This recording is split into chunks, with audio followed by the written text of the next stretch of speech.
Welcome back to our corner at the Atlanta Boxing Podcast. I am your host, Joshua El Venenoso Rodriguez.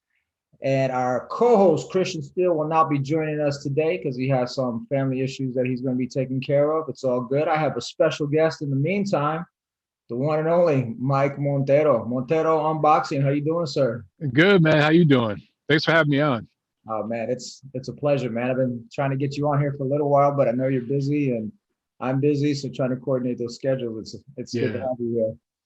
Absolutely, man. Schedules, we make it work, well, with the Zoom thing and everything now, it makes it easier, you know what I'm saying?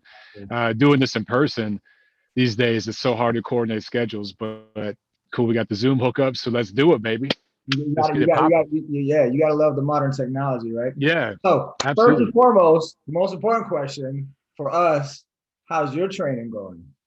Good, man. I actually just wrapped up today, just a few minutes before going live here, 5 straight days. So I sparred Big Nick Wednesday. That's right. And he just had his fight last night. I think it was a TKO 3, right? Yeah, I was there. It was TKO. You were there, that's right. Yep, it was a good match for him. Yeah, so I'm happy to have been a small part of the process that got him ready for that. Now we can be selfish and it could be about us because we're both competing in that same tournament. But yeah, man, I feel like maybe 5 more pounds I want to lose. Okay. And I want to work on a few things. The one thing at this gym I was training at in Nashville the last couple of days, they have a big ring and it's propped up. I don't know how many feet, but it's probably the size we're going to have in that tournament. Okay. And just having that extra space, it's like, oh man, I got to move my feet a little bit more.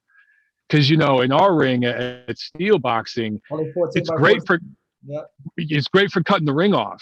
That's what they kept telling me here. They're like, dude, you're cutting the ring off. Great. It's like, well, yeah, that's all we have. It's 2 steps and you're on the ropes at our gym, right? So, but being in this bigger ring, which we're probably going to have in about a month, it's like, okay, I got to move my feet. I got to back up, then get out and move a little bit and turn this dude because there's a lot more space to work with, but it's just a very different feel. Yeah. That and then 90 seconds versus 3 minutes. That's going to be a different feel too. I'll tell you right now. Okay, so first and foremost for the followers and listeners to the podcast, Mike and I are amateur boxers. We are competing in a tournament at the end of August here locally in Atlanta, Georgia. And we are both what they consider Masters Division boxers because we're a little bit older than. Because we're old. Yeah. And so we train at the same gym over at Steel Boxing and Athletics. We also are huge boxing enthusiasts. But what we're trying to do here is essentially announce to the world that we're coming back into the ring. This is going to be my 3rd fight. How many have you had? This is number 1 for me. Oh, this is the first one. Yeah. Yeah, man. Right. Yeah, I've been this close a million times. It's just never worked out. So this time, yeah, we're going all in.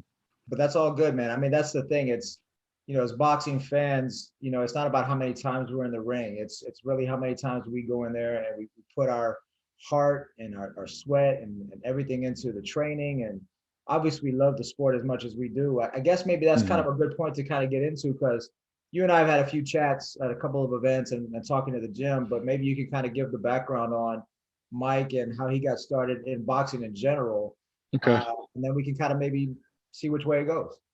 All right. Yeah, it's been a weird journey. It's different. But I grew up in a family that loved boxing. I grew up in Detroit in the Rust Belt, known as a boxing town, especially back in the day with Kronk and all that.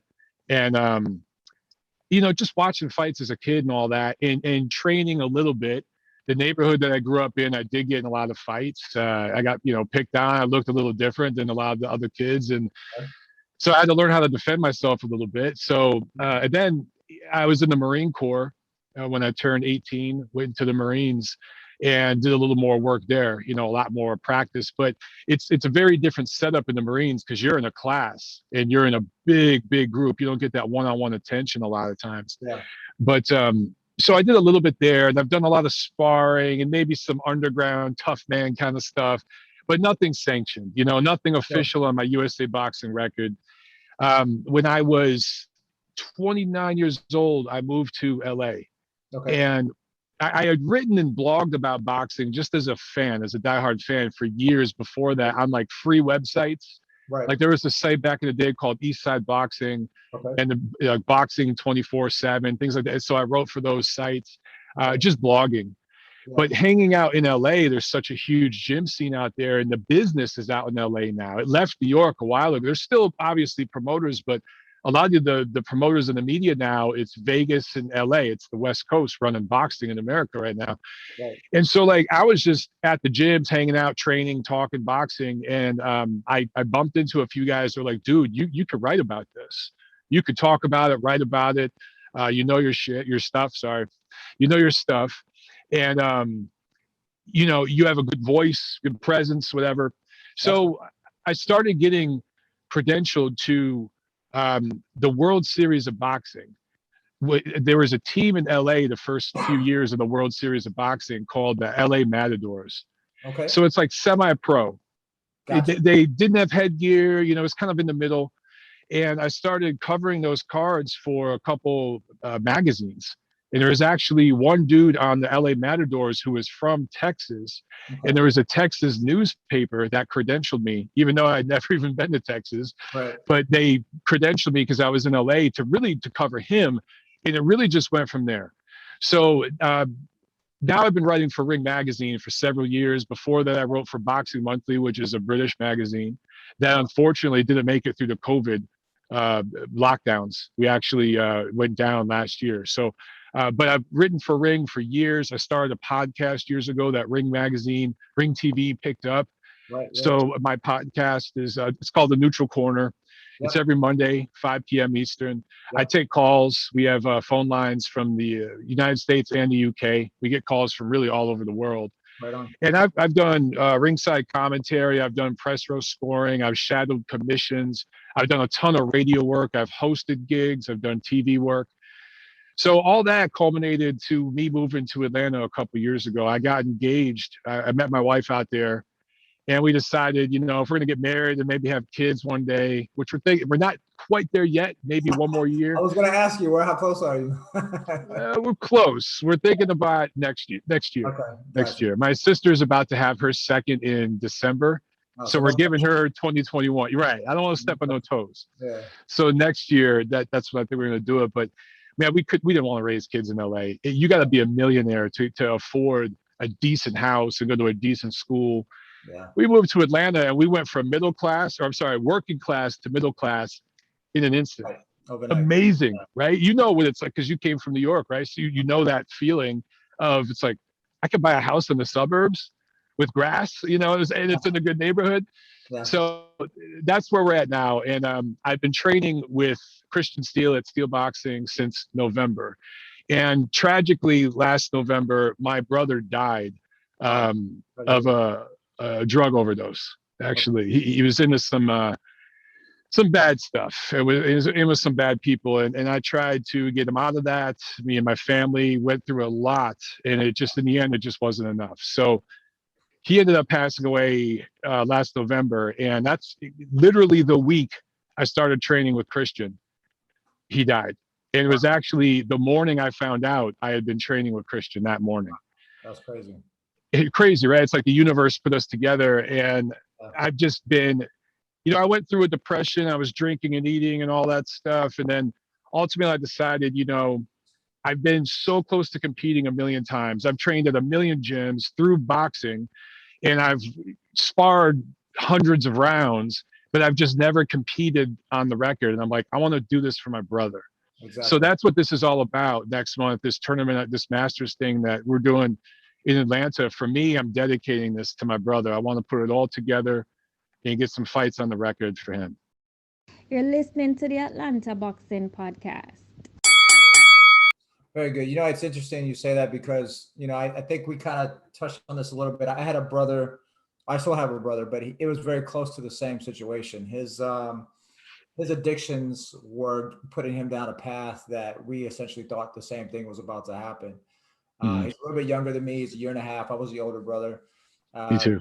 Trying to knock some sense into him a little bit, but that approach didn't work. You know, the kind of sometimes that just doesn't happen for everybody else, you know, as far as that type of approach. But it really broke a lot of the family down emotionally. Oh So yeah, trying to do anything on a personal level, right, was almost like unheard of because you're trying to take care of what you need to do, but you have all these other people that need you as well. And when you're kind of when you're the older brother, the male that's it. figure of the house, because the pops was not there anymore. Pops was gone a long time ago. Um, it all falls on you. So Yep. you're trying to do all those things. So I can only imagine, trying to fit this into scheduling a fight now for yourself. This is going to be a great motivator for you, right? I mean, that's Yeah, it's been. I will admit, I feel it's funny. Like part of me feels exhausted, just right. mentally, emotionally, because I am the oldest, just like you. Yeah, And when you are the oldest in a Latin heritage family, you know, it carries a lot of weight. And my mom relies on me a lot. I have a younger sister; she relies on me a lot. yeah, So there's a lot of weight, and you're dealing with tragedy. You're trying to, like, I just got married. I just bought a house out here. I'm trying to renovate. I'm trying to do all these things. a lot at once. We're just coming off a pandemic where, again, I lost that gig at Boxing Monthly. That was a lot of my income. Yeah, So there's a lot of moving parts, but like, it sounds cliche as hell, man, but boxing has been something that has kept me focused, has kept me from going to the bar and just drinking myself stupid or absolutely. eating myself stupid.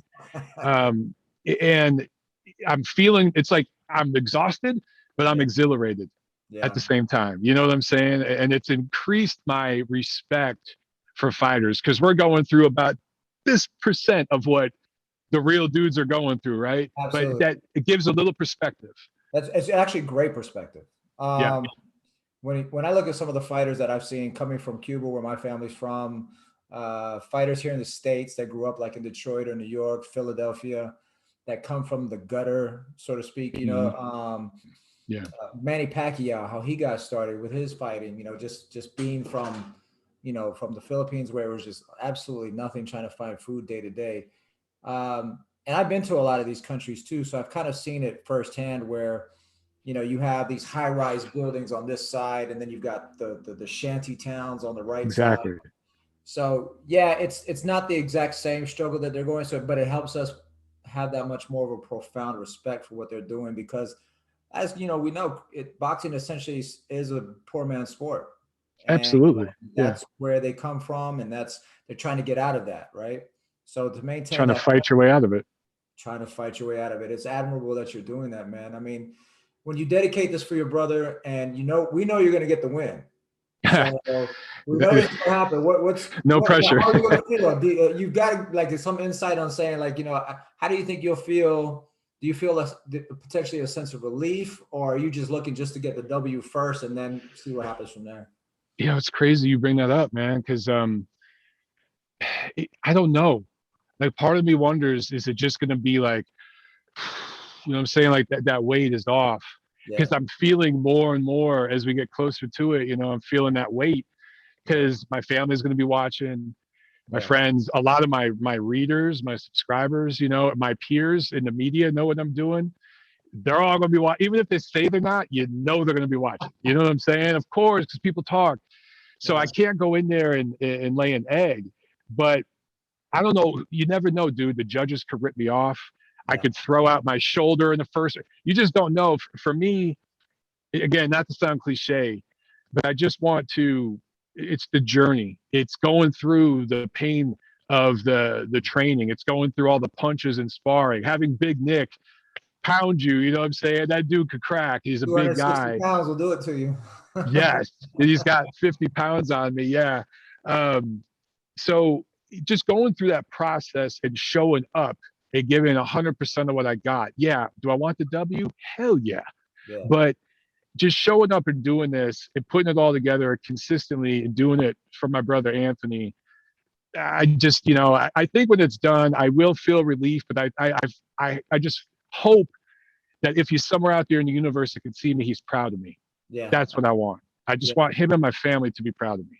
An inspiration for you, an inspiration for your family. I'm pretty sure, like they say, he is going to be watching, and no matter what the outcome is, I'm pretty sure he'll be proud of you. And so, Yeah. as far as that goes, will you have all your family coming from everywhere be able to come watch you fight? That's the thing, man. A lot of them won't be able to come down just because Okay. of different circumstances, the COVID stuff, and then everything else. We don't have any family in Atlanta, you Yeah. know? So I don't know. I do know that they're going to stream it though. I think they're streaming it. So they'll probably watch through the stream, you know? But regardless of how this goes, I'm probably going to do some stuff in September too. There's some other events coming up in Atlanta that I might be participating in. So if everything goes well next month at this Masters tournament, I'm going to do a couple more. I Right. definitely want to get in several fights. Man, I Yeah. put so much work in. I want to get 2, 3, 4 fights in. Yeah, you might as well. I mean, if you're in Yeah. shape and you're ready, you might as well just get a couple. And there was a guy I was talking to that goes to the gym last night. Said he's going to try to do the same thing. He's going to try in September and then again in November. Me personally, I'm going to take a long vacation. I hear you, man. I'm already Yeah. planning the Airbnb in Belize. I'm going to take some time off, a few Yeah. weeks, just hang out over there because again, my story, COVID definitely took a hard hit on everybody, right? I don't want to put my story out there as any worse than anyone else, but I need that time. So I guess one of the things I would ask you though, being that you're an older guy like me, right? We have to put forth that effort outside of the motivation from your brother. Do you think anything that you could tap into, say some training, like, I don't know, maybe from the Marines or Yeah. something that you utilize in order to kind of help get you back into shape and stay focused on that path as you're trying to get ready for the fight? Yeah. The thing is, like, I was an athlete in school. I played basketball, track. I did football, boxing. I even did a year of soccer, baseball. I did everything. Okay. So I was an athlete when I was younger. So I've trained a lot just in sports in general. Yeah. Lifted weights, all that kind of stuff. I've cut all the muscle that I used to have. I used to be bulkier. I didn't like that feeling. Yeah. But yeah, man, just tapping into a little bit of all that experience, particularly the Marine Corps stuff. And then, the cool bonus of working in boxing is I've been in some of the best gyms in the world with some of the best fighters in the world and just watched them. And I've even been able to work out with a lot of these guys. I've worked out with pound for pound level fighters, champions. And, they're not sitting there breaking down everything step by step with me, Yeah. but just being able to get in the ring and work with them or work on bags with them or run with them, stuff like that, and see what they're doing. I tried to mimic that, in my training to a much worse degree, you know what I'm saying? Obviously, you're not operating on that level. Yeah. But, I could tap into all the things I've seen and just trying to make my 42-year-old body do those things. That's the hard part, that's the hard part. You're listening to the Atlanta Boxing Podcast. Well, I'm going to ask you a question that's going to kind of pivot and change direction just a little bit. It's more in tune to, we're both doing a podcast. You've been doing it way a lot longer than I have. You've got a great following, you've got audience. I'm here just, trying to just do something that I love doing like you do. But I also think we talked about the fact that we both have a love for writing. Like you got started writing a long time ago. Mm-hmm. Do you think that, the modern age is podcasting, right? But do you think that there are still good writers about boxing that cover boxing? And do you think that maybe that could benefit the sport of boxing if we actually had some maybe more experienced type of writers doing that? Or does that even matter anymore with the podcast and modern technology? That's a great question, man, because from my experience, what's interesting is I'm more proud when I write something, when I get something published in Ring Magazine. Our latest issue that's just out in the stores now, I have a piece in there. And I love getting that in the mail and opening it and seeing my article. Like, that's cooler to me than doing any other kind of gig. Right. But I reach more people faster and probably emotionally deeper through podcasting, through the radio gigs I do and stuff like that, especially people I'd say like 30 and under. Right. There's always going to be a room for writing, especially books. I think one day, who knows, it might be a decade or so from now, I have so much information I've gathered just from being around all these guys. I'll be able to write some awesome books. I'm not there yet. I need more experience. Okay. But there's always going to be a space for that. Most of the really good writers that I look up to are 50 and over in boxing. There's Yeah. not, I don't know any dudes that like in their 20s where I'm like, oh man, this guy wrote an article. I got to check this out. Yeah. Because the younger guys are going straight to the YouTube, straight to the podcasting, because that's how you get clicks. It's how you get money faster. It takes a long time to get paid writing, dude. It took me years. Yeah. Me just getting paid to write, I'm like in the top 5% of guys out there doing this because most people are writing for free.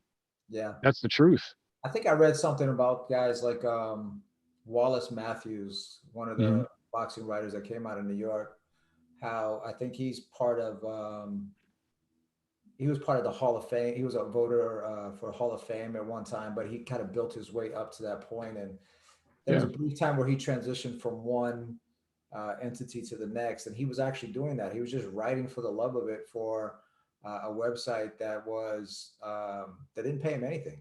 You Yep. know, That's how I and started. it was almost unheard of because he already was up there. Like A he's in guy. his 40s Yeah. or 50s. He's a well-known celebrity boxing writer. I think he covered baseball also too, if I'm not mistaken. But he was that guy already. And some people just really love writing out there. So I can appreciate your point of saying you feel that sense of accomplishment when you're writing something, because I've written some things out in the industry from the business that I used to be involved with, but that's something I really want to do more. Do you think that actually has a space that can Yeah. complement one another for podcasting and writing together? I mean, obviously you have websites and they need digital content and things like that, but do you think that it's going to always kind of be more, it's going to be graduating towards podcasting, or there's always going to be a complementary space for the two? I think and I hope, maybe it's more hope than think, there's going to be a space for both. Yeah. 'Cause to me, man, like when I write something, I'm taking something completely out of thin air. I'm creating something that doesn't exist. I'm writing it out, Right. and I can present that piece to 10 different people and they'll get 10 different things out of it. Right. And like I enjoy speaking, obviously, too, but there's something about creating that piece that it feels like art. It feels more artistic to me to write something than Yeah. to just talk. I don't know. But there's always going to be a space for it because, okay, right now you have the Olympics, right? Yep. And there's boxing in the Olympics. Yep. You can watch it on TV, but the guys that are there, like Jake Donovan's over there covering it. He's one of the guys covering it. And him being there in the Olympic Village and being around people, he's going to be privy to certain experiences that you're not going to get on TV or even in a podcast. You're going to want to read about that. So when he starts putting stuff out there, you're going to want to check that out, and you're going to want to read just kind of his experience of what he's going through. I really hope that piece will stay. I really do. Yeah, me too. I agree. Speaking of the Olympics, there's a couple things that I find pretty interesting. There's actually a young girl who we are trying to get on the show here pretty soon. She's competing. She's out of Wilmington, North Carolina, Lindsey Graham. She's going to be competing for the for gold for the female amateur boxers out there under the USA Boxing sanction. Do you think that the Olympics doesn't shine with boxing the way that it used to? Because in Cuba, like to go to the Olympics and compete in the Olympics for gold, men and women, especially the men, that's where you see a lot of these fighters that have come from now, like Ugas and Erislandy Lara and all these guys. Do you think boxing has kind of lost its appeal in the Olympics a little bit? Yeah, there's a couple of things. And I was actually talking to Christy Halbert while I was training with her. She's an Olympic coach. She coached the 2012 Olympic team. She's been running a gym here in Nashville for, I think, 20 years. Right on. And we were talking about that. And the first thing is, boxing used to be a collegiate sport. And I think it was either in the late 50s or early 60s where that ended. The partnership with the NCAA or whatever it was ended. And now there's some colleges that have boxing programs, but it's not a collegiate sport anymore. So there's that. Right. And then the second piece is our amateur system is not government funded, right? So Cuba, Kazakhstan, all the Eastern European countries and many Latin American countries as well, government funded. So you're getting taken care of. And there's almost like camps where they train these fighters from when they're kids, you know what I'm saying, when they're in diapers. Yep. So it's second nature to these kids. Yep. And we're asking our kids in America who train for a few years to go over there and compete with grown ass men who are making a living in amateur boxing. It's Exactly. crazy when you think about it. Yeah. And then our system is so broken here in the States where you have a bunch of little pockets kind of doing different things. There's a bunch of infighting and egos. I think one thing we could do to really, really help the system right now is make it government funded. Mm. Because the kids that box, they get a monthly stipend, but it's nothing. You'd Yeah. make more money literally working at McDonald's than they get paid. Yeah. So if we had government funding, I guarantee you, dude, if we had government funding in this sport, we'd be getting gold medals within a decade. Yeah. You Yeah. know what I'm saying? That's the biggest issue. So, I mean, I think there's something that I read about how collegiate football is going to start paying their athletes. Yeah. Yeah. So that would be extremely beneficial. Some sort of system set up like that for the athletes that are trying to get into boxing, right? So yeah, the government funding, maybe some of these college associations contributing and donating to these organizations to try to really grow the sport as well, because we can't always have just pro athletes, say like the NBA, right? Like pro athletes, just pull them out of there and have them start competing overseas, right?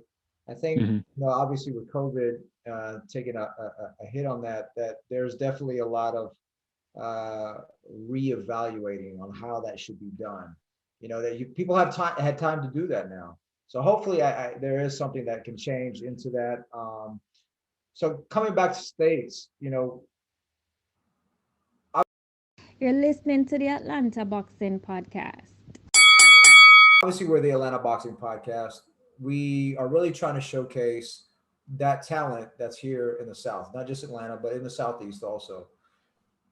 You've covered boxing all over, like you said, from UK to US. Is there anything that stands out about boxing in the South, or even that doesn't stand out that maybe you think should kind of be brought to light a little bit more? So I'm still a newbie in this market, but the first thing I would say is there's talent here. Yeah. There's athletic big kids. Coming from California, from LA, I was a freak there because I was 6'4".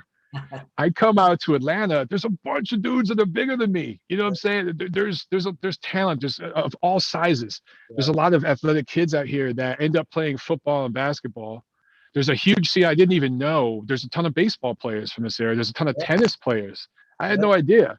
That's like a whole new thing I'm learning. So there's talent here, but I think it's a small pond. And the thing I've noticed so far is you have some egos in this small pond and people wanting to do things their own way. Yeah. And what should be happening is people coming together as a whole community, trying to put this community on the map. Right. I saw more camaraderie and teamwork and smaller egos in the California amateur system. 10 years out there watching that Yeah. than here in Atlanta, which is crazy. Right. So I see gyms working together and they'll bring their guys to another gym, not trying to beat everyone down, but they'll come over there and do some sparring to learn from each other and work together, right? Exactly. The coaches will work together. It's not like, oh, our gym's going to whoop your gym, or Yeah. we do it better than you. And like Atlanta has what, 4 or 5 gyms, maybe, main gyms. I think there are 4 or 5 main gyms that probably are highlighted through social media and are probably getting attention based on their connections from other fighters that have come from out of state that have made Atlanta their home. So that's probably where those stand out a little bit. But yeah, I think right along with you, man. Like, I think the thing is that I don't see a lot of boxing gyms trying to, as the saying goes, iron sharpens iron. Yeah. To improve the overall quality of the talent, that's how you have to do it. You don't have to try to beat the brains out of the next guy from another competing gym because you tried to have bragging rights for that gym. You're going to get bragging rights anyway, based on the fact that you showed your skill set, that you were able to demonstrate something that this guy has never seen before, and vice versa. So that's really the thing. Like, when you talk about big guys, we interviewed a guy, Brandon Glenn, the guy who just had the upset over Edafora Apochi. He started out as a football player and transitioned into a boxer And again, like you were saying, like you started out big and heavy. That's how he was. He saw something in boxing that changed him, that he really wanted to compete, and now he's competing at the highest level. Those type of stories, I don't think, in my opinion, get enough of that showcasing the limelight, because there are those egos you mentioned, right? Mhm. Nobody wants to let the next guy shine. Nobody wants to say, hey, we should show him out there because it's so competitive. Is there a recommendation that you would make based on everything you've seen, coming from Cali, from covering to the UK and these different locations, that you would make for boxers here in the South, or boxing entities in the South even? So the first thing you have to realize, and this isn't me trying to put anybody down, I'm just telling No, this is the the reality honest of the opinion. That's what situation. I'm saying. Yeah, Yeah, Atlanta isn't even seen as a secondary market. It's right. seen as a third tier market, Yeah, right? And I get it. Atlanta has had Super Bowls. Atlanta has had Olympics. But in the boxing world, Atlanta may as well be Mayberry. It doesn't have that presence. And I'm not saying that to put Atlanta down, no, no, because I Atlanta get it. has I'm so with you. much It's a great potential. example. So the first thing everyone has to realize, like, I've been to a few gyms in town. Okay. I've trained with a few coaches, a few gyms in town in the short time I've been here. And I've seen some things where a coach will take it personally if you go check out another gym. Now, like Christian Steele, he's cool. He gets it because he's a Yeah, former pro fighter. He understands. right. You're gonna, I call it, you're gonna add ingredients to your stew, Of course. right? Every gym you go to, you get a little dash of this, a little dash of that. You put it in your stew, and you get a more hearty flavor when you get more ingredients. Yep. So if I'm running a gym and you're running a gym, and I bring my kids to your gym, and I watch how you're doing things, and then I talk to you about the way I do things, we can learn from each other, right? Instead of beating the shit out of each other and talking trash Yeah. about you behind your, or you talk trash about me. No, let's work together. Let's build up this whole community. Another thing, it's one thing when that super athletic kid walks in and you want to give him 100% of your attention. I see that a lot. But there's 10 other kids in that gym that are coming in off the street. Maybe they don't look like a blue chip prospect, but they really need your guidance and help too. Mhm. So why not show them the same kind of affection that you're showing that kid? I just see people think, oh, I can make money off this kid. Yeah. Meanwhile, there's a couple of gangbangers in your gym that need to get off the street and need that help and assistance. Show them attention and affection too. I see kids get ignored at gyms. Right. So I just think overall as a community, if Atlanta and everybody in the Southeast work together more, and also didn't see themselves as the opponent. How many times has it, I'm just going to use PBC as an example, but Top Rank does it, everybody does it. How many times has PBC had their blue chip prospect coming out of the Olympics, whatever, and they pluck someone from the quote unquote Chitlin circuit, right? They pluck a kid from Atlanta, from Nashville, from Charlotte, from Jacksonville, Florida, whatever it is, Right. and they've put them on FS1 and they say, hey, can you come up? Can you get down to 168 by next Friday? We'll give you 10 grand. We'll put you up in the hotel here at the casino, Yeah. right? And then you go out there and you're not ready for that and you get blanked. Yeah. The community here should be supporting and building up these fighters and guiding them better so that that sort of thing doesn't happen. That's actually a good point, because then that will tie into your point that you were making earlier about government funding, right? Is there Mhm. organizations that are here in the South that help these kids get ready, so that way they don't have to, or I should say, stay ready so they don't have to get ready? If there's a call that takes place next week, they say they need to be in Jacksonville from Atlanta, which is 6 hours away. They can make it there, but they're already in top form because they've been Mhm. training, that they have the right diet or nutrition, or they have the right guidance and leadership. I like the point that you're bringing out though, because I think that's something that I see a lot in Atlanta that I've come to see. Everybody, I guess, kind of to your point, right? Like, you were coming from working class in California to upper middle class in Atlanta, right? All of a sudden, based on demographics and the cost of living and things like that. Cost of living, yeah. People come here to Atlanta and they have that in mind: just make money, let's make money. There's nothing wrong with that. Of But course. at the same point in time, it shouldn't be just that. If you're a savant of the sport, or you see the talent that's there begging for that attention, um, Okay, for my background was basketball also. I volunteered at the YMCA and a couple other different organizations here in Atlanta. And I remember just a couple of kids sitting around not doing anything. I'm like, get up, let's play. And they weren't the ones that were getting all the attention. Mhm. That were, say, some of the other ones who were more talented, that were a little bit louder, look at me sort of, Right. personalities. Um, and I can tell that that really had an effect on them. I'm not trying to like make myself out to be a saint or anything, but it's just that, I can see the difference, how their eyes light up, that this guy who doesn't know me from Adam, doesn't look like me, doesn't sound like me, doesn't talk like me, is coming up to me and saying, hey, let's shoot around a little bit. Let me show you how to shoot a free throw, or let me learn some defensive stances. So I can see how that can be equally, if not more valuable for this sport that we love in boxing. And that's something that I really get. So I appreciate your insight on that. You're listening to the Atlanta Boxing Podcast. So for you then, let's put this on another level.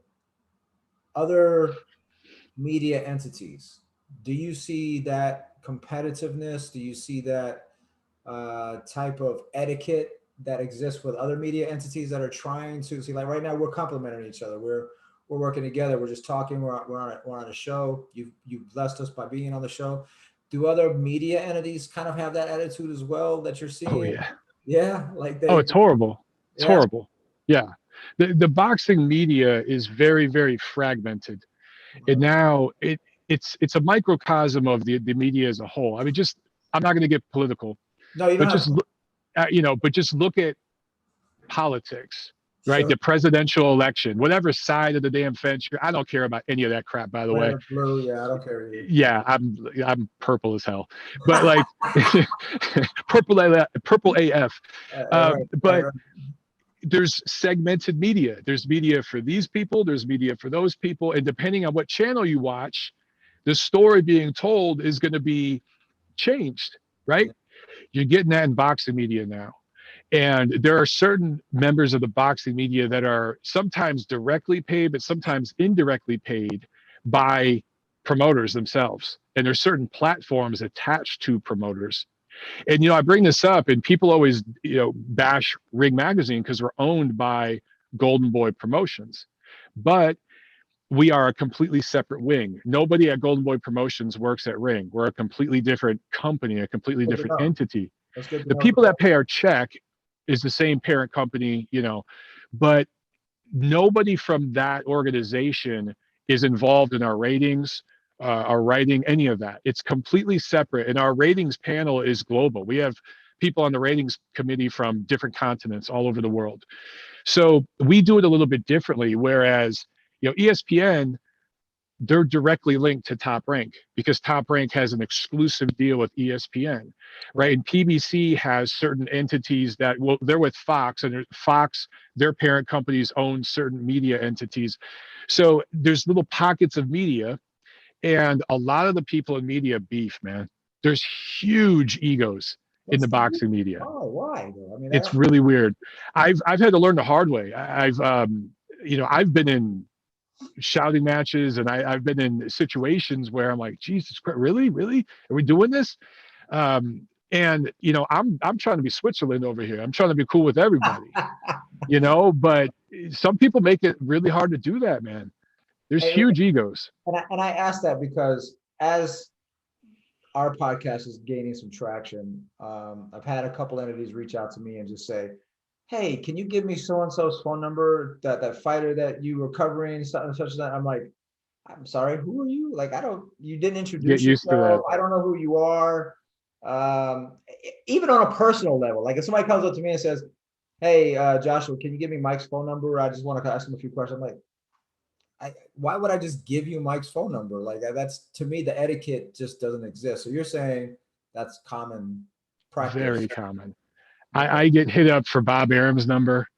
I get hit up for Tom Loeffler's number. And I'm like, do you know how long it took for me to establish those relationships, Right. where these guys trust me, where I can call them or text them or whatever it is. And I know that, I'll get a response. I can't just give out these freaking numbers. And then what you're going to have is people that are hating on you behind your back. People that are like, you see that podcast? What's this guy thinking? It's trash. But then they'll call you up. Hey, man, what light kit are you using? You know, how you lighting the set, you know, or whatever it is, what microphone you use, right? There's no friends. Yeah. So you learn very, very quickly, I guess, how to have tough skin, because you're going to get, the bigger you get, the more critics you're going to get. And there's going to be crazy troll people on the internet that, you know, if I criticize a Russian fighter, if I say, you know, Alexander Povetkin used performance enhancing drugs multiple, or he's caught. All of Russia's going to attack you. Well, then you're prejudiced against Russians. Really? You know, then it's that. Or if I criticize a Puerto Rican fighter, oh, you just don't like Puerto Ricans. Really? Miguel Cotto is one of my favorite fighters ever. But you said Felix Trinidad did, you know what I'm saying? No matter what you do, they're going to say something about you. And actually, you'll know you're starting to make it when you start to get that. And you start to get, you know, the rumors about this, rumors about that. That's when you know it's like, okay, cool, I'm getting some traction now. I'm kind of used to it from my personal page, for example, on I don't know if it's called page or profile from Instagram, right? Yeah. I'm very opinionated about the situation in Cuba. I'm very opinionated about the Cuban fighters. I'm very opinionated about everything when it comes to Cuba. And when I put stuff out there, I get, you know, the stuff like F Cuba, Cuba sucks, Cuba's communist, or whatever their feedback. It's always an extreme. Whatever side it is. That's the thing. When has reasonable conversation or debate ever, why has it disappeared? Like, let's just, okay, if you don't agree, say, dude, I don't agree with you. Let's talk about it. That's social media, man. Yeah. And that's the thing about podcasting. See, writing, okay, if I write for Ring, I don't need an Instagram. I don't need a Twitter. I could just write for them. But if I want to do radio work, if I want to do TV work, if I want to promote my own stuff, Montero Unboxing and my podcast, I need social. Sure. It's crazy, dude. Instagram's not as bad as Twitter. Twitter, dude, I've literally tweeted just for an experiment. That's right, Twitter, I remember you were talking. My Twitter is way bigger than my Instagram. Yeah, because that's where so much media takes place. But I've literally taken pictures of puppies and tweeted it and just sat back just to see what would happen. There's people like, well, what about this breed? Why is there no German Shepherd, bro? Like, seriously, dude, I've done this. So, like, it doesn't matter what you say. They are going to find something to be mad about. That's just social media. So what's your Twitter handle? Oh, you're going to start trolling me now? Yeah. Montero Unboxing. Every handle is Montero Unboxing. I'm only joking. I got it. Hey, man, I get it every day. Literally, on my wedding day, I posted a picture of me and my wife, and I had people saying, F both of you. You know, it's just horrible stuff. People on there have said stuff about my dead brother. You know, it doesn't matter. They're crazy. So that's one piece of advice I would give you is, as you do this, and it takes a while, but once you start building that momentum, it's like a boulder going downhill, right? Sure. And you'll start getting boom, boom, boom. You'll just start hitting milestones. Snowball effect. Yeah, and you're gonna get crazies, bro. If you're putting anything on YouTube, it's coming. It's coming. It's out there, and I'm ready. I think that's one of the good things about being a boxer is you got to have amnesia, right? I mean, you get hit, forget about it. You got to keep moving. You got to keep on progressing. You got to keep fighting the good fight until you get the victory or the loss. But at the end of the day, you've learned something from that experience, and that's what I've been doing. You've been very valuable in this. I appreciate you having some time to just, you know, take away from your family on your trip and join me on this podcast, man. This has been really enjoyable. Is there anything else, like any final thoughts that maybe you want to share with everybody in regards to boxing itself, or you want to just share your social media platforms so that way they can so everyone could pound the hell out of me some more. I'm on all of them. Montero Unboxing. Please check out my podcast. It's The Neutral Corner. And I'll have you on there, man. We'll get that. I got to get all that approved through Ring. Thank you. Of course, any guest I have, but you can call in anywhere. Entity right now, like me, I don't have to approve anything. It goes through me. That's cool, right? The process you're going through right now, man. Honestly, you're gonna look back on this years from now, and you're gonna look at it like it was this really fun time because you're gonna try things and they're not gonna work. you're going to make an ass of yourself. You're going to fall flat in your face. But every time you do that, you're going to say, okay, this doesn't work. Let me try that. Yeah. And you build your stuff up and you find your rhythm, your voice, so that when someone calls to pick up your pod, or when you start getting more and more guests on, you're rolling, man, you know. Then you got to really watch what you say. Then you got to start doing favors, you know. So yeah, so you're gonna look back to this and be like, oh man, back when I was just chilling in my room talking, that was the funnest time, you know.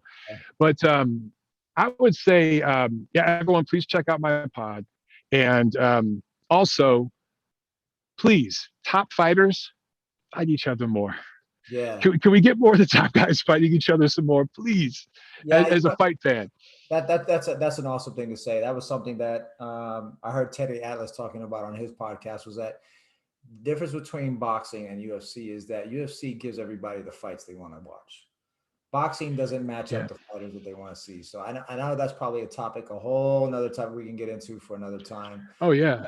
I agree 100%. Like, I mean, of course I want to see Pacquiao and Spence, but how often does something like that happen these days? I'd rather see Spence and Crawford. That's the point. I like Spence and Pacquiao. I'd rather see Spence and Crawford. It's a better fight. Yeah. And so the UFC comparison, real quick, and then I'll drop off. But I get why people make it, but why it's not a direct comparison is because, you know, UFC is the premier promoter. They have their own belt. They're the sanctioning body, the promoter, the network. They're everything. Boxing is so global. You have a dozen different UFCs, right? Because you have Matchroom, Golden Boy, Top Rank, PBC, but then you have the WBC, WBO, WBA. So you have all these different UFCs. There's no one dominant place. There's no one, here in America, there's no one federal commission that tells all the state commissions how to run things.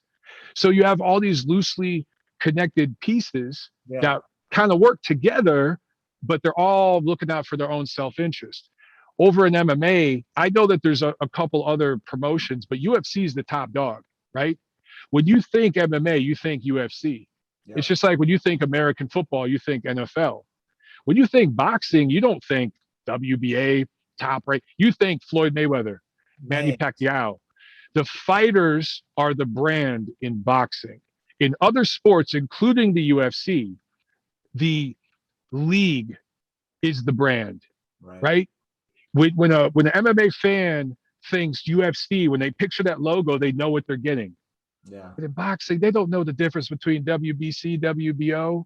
Because there's no Heyman, body that covers it all. There's no one governing body. I know. So man, it's all about the fighter. It's all about the fighter in boxing. So that gives guys like Floyd or whoever more leverage. They can make a lot more money. But the downside of that is, I can make a lot of money. I could make a lot of money fighting this dude. Maybe I can make a little bit more fighting this guy everyone wants to see me fight. I could still make $20 million fighting this guy, and I'm going to win. Yeah. So from a business point of view, that's why these things happen. I get it. Yeah. Well, hopefully something like what we're doing will kind of bring that to the light a little bit more and improve the overall quality, because just as fans, we love this sport so much. That's where you and I bonded already, I think, from our initial conversation. Yeah. Michael Montero, I appreciate you being on the show today, man. I know you got to get back to your family. Thanks for being transparent. Thanks for your vulnerability. And good luck on your fight. We're going to be there together, man. We're both walking away with this W. This has been the Atlanta Boxing Podcast with Joshua and Venenoso Rodriguez and Mike Montero. Follow him on all his social media on Montero on Boxing. Thanks so much for joining us today, guys. It's okay.